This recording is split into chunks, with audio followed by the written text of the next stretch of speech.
We thank all of those that are making a contribution to it. Mr Speaker, I am duty-bound to signify our deep regret, and I am seeking your guidance on what has happened, because something quite momentous has taken place with this royal assent. This is absolutely unprecedented, and I must say to the House that this is a constitutional crisis.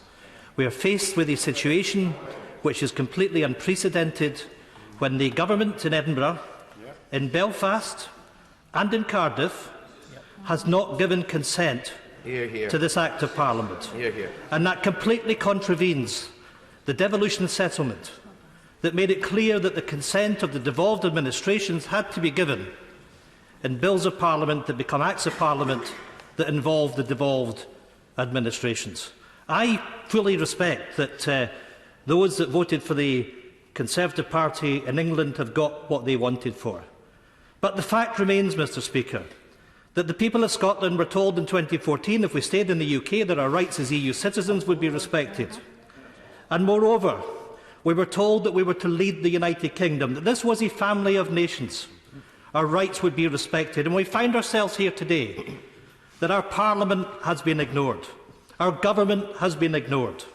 And against the express wishes of the people of Scotland that voted in the referendum and reaffirmed the right of the people of Scotland to determine their own destiny, that has been ignored. But crucially, Mr Speaker, in a debate that took place in this House in July 2017, the concept of the rights of the people of Scotland, the claim of right, that democratic right, that sovereignty rests with the people and not with this place, was reaffirmed. So I am asking your guidance as to what I have to do to make sure that that mandate that the Scottish Government has from the people of Scotland to have an independence referendum on our future, to make sure that Scotland has that right to be a European country, to be an independent country. And there is a very clear message, I must say, Mr Speaker, that has been delivered from this House, that the rights of the people of Scotland are to be shut down, and we will have no part of it. Hear, hear.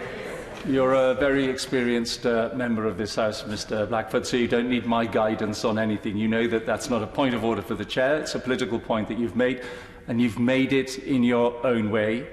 Royal assent has now been given, and you quite rightly say this is a very important debate, so let's move on. Bob Blackman.